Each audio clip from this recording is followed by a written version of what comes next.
Good evening बच्चों। आज हम आपको एंटीबॉडी के बारे में बताने जा रहे हैं। प्रतिरक्षी क्या होता है?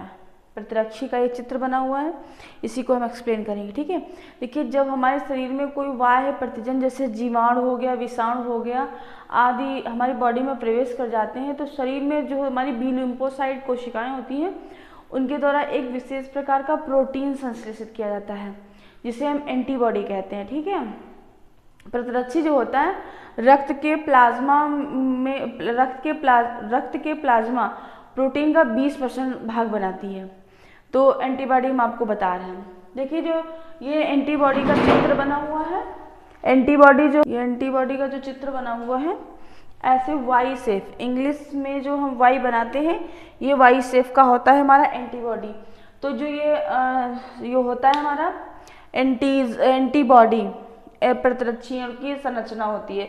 इसमें क्या होता है, H2L2 दो हैवी चेन होती हैं और दो जो होती हैं लाइट चेन होती हैं। तो जो ये दो बड़ी बड़ी आपको दिख रही हैं, ये हैवी चेन है, और ये जो छोटी छोटी दिख रही हैं, ये हमारी जो होती है लाइट चेन होती है। देखिए, ये जो होता है, ये हमारा जो एंटीबॉडी होता है, ये 4 पॉलीपेप्टाइड श्रृंखलाओं से मिलकर बना होता है। कितनी श्रृंखलाओं से मिलकर बना है? 4 पॉलीपेप्टाइड श्रृंखलाओं से मिलकर बना हुआ है। देखिए, दो ये हैं, दो ये हैं, दो हैवी चेन होती हैं, दो हमारी लाइट चेन होती हैं। इसको हम H2 और L2 करके लिखते हैं, हैवी और लाइट चेन को। तो जो ये हमारी हैवी लाइट चेन होती है, उसमें से जो ये वाला भाग और ये वाला भाग होता है, ये हैवी चेन का ऊपर वाला भाग और लाइट चेन का ऊपर वाला भाग, दोनों साइड का, ये बदल जाता है। एंटीजन जो ये जो भाग होता है ये एंटीजन बाइंडिंग साइड होती है सॉरी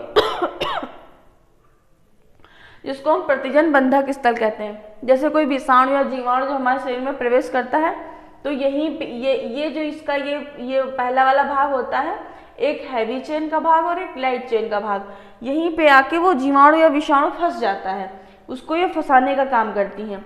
ये प्रतिजन बंधक स्थल कहलाता है। और ये जो होता है हमारा, ये लाइट चेन का ये नीचे वाला भाग और हैवी चेन का ये नीचे वाला भाग, ये परिवर्तित नहीं होता है, ये स्थिर होता है, जिसको हम कांस्टेंस रीजन कहते हैं।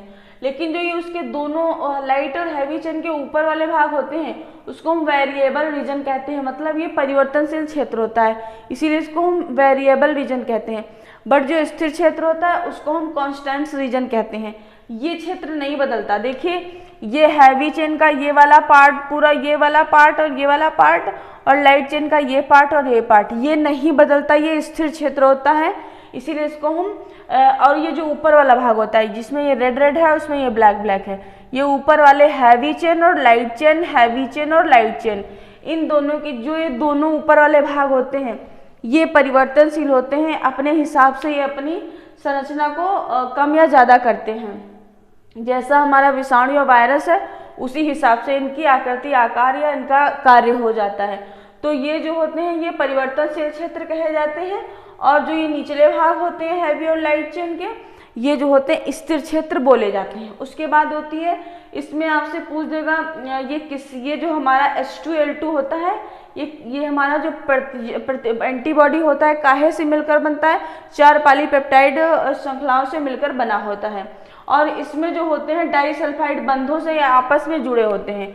ये जो हैवी लाइट चेन है या इसके जो पार्ट्स होते हैं, दोनों के काहे से जुड़े होते हैं? तो डाइसल्फाइड बंध से मिलकर जुड़े होते हैं। देखिए, प्रत्येक श्रृंखला जो होती है एक डाइसल्फाइड बंध से जुड़ी होती है। और आपसे पूछ दे डाइसल्फाइड बंध की, इसमें जो है डाइसल्फाइड कितने बंध पाए जाते हैं? तो 16 डाइसल्फाइड बंध होते हैं। 16 डाइसल्फाइड बंध से मिलकर ये हमारा जो होता है एंटीबॉडी तैयार किया जाता है या बनता है, डाइसल्फाइड बंध। इसको H2L2 हैवी चेन और लाइट चेन बोलते हैं। स्थिर क्षेत्र को हम बोलते हैं कांस्टेंट रीजन, और परिवर्तनशील को हम बोलते हैं वेरिएबल रीजन। ये हमारा जो है उसका प्रतिरक्षी अणु की एक संरचना है, एंटीबॉडी है, जो हमारे शरीर में हमारी बीमारियों से लड़ने के लिए हमको, यही हमारे शरीर में बीमारियों से लड़ता है, वायरसों से लड़ता है, जीवाणुओं से लड़ता है, ये हमारा एंटीबॉडी है। और अगर आपसे पूछे प्रतिरक्षी कितने प्रकार के होते हैं, तो प्रतिरक्षी होते हैं 5 प्रकार के। कितने प्रकार के होते हैं? 5 प्रकार के। कौन कौन से होते हैं? देखिए, एक होता है IgM, IgA और IgD, IgE और IgG।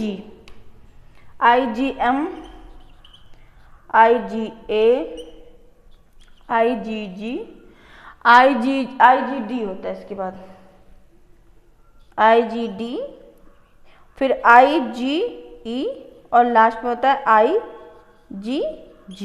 ठीक है, इसको शॉर्टकट पढ़ सकते हैं मेड जी, देखो से MADE,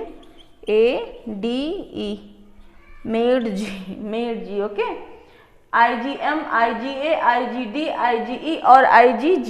IgM जो होता है आकार में सबसे बड़ा एंटीबॉडी होता है और ये जो होता है प्रत्येक प्रतिरक्षा अनुक्रिया में को उत्पन्न करता है।